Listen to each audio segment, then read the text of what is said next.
સુરતમાં Khajod dumping site પર ભયાનક આગ ફાટી નીકળી હતી. બપોરે 11 વાગ્યાથી લાગેલી આગ પર 5 સ્ટેશનથી 7થી વધુ ગાડીઓ દ્વારા પાણીનો મારો ચલાવી આગને કાબૂમાં લેવાનો પ્રયાસ કરવામાં આવી રહ્યો છે. મળતી માહિતી પ્રમાણે સુરતના ખજોદ વિસ્તારમાં કચરા માટેની ડમ્પિંગ સાઇટ બનાવવામાં આવેલી છે. આ ડમ્પિંગ સાઇટ પર સવારે 11 વાગ્યા આસપાસ અચાનક આગ ફાટી નીકળી હતી. ઘટના અંગે ફાયર વિભાગને જાણ કરવામાં આવતા 5 સ્ટેશનની 7થી વધુ ગાડીઓ ઘટનાસ્થળે દોડી ગઈ હતી. ખુલ્લી જગ્યામાં કચરો હોવાથી પવનના કારણે આખું પર કાબુ મેળવવા ફાયર વિભાગને ભારે જહેમત કરવી પડી.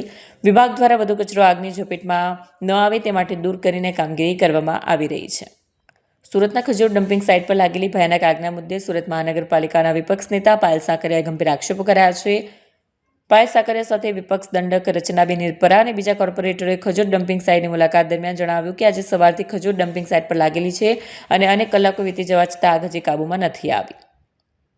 કોઈ પાલિકાના અધિકારી ફરક્યા નથી, કોઈ જીપીસીબીના અધિકારી ફરક્યા નથી, પોલીસમાંથી પણ કોઈ ફરક્યું નથી, જેના પરથી સ્પષ્ટ થાય છે કે આ લોકોની કેટલી મિલીભગત હશે.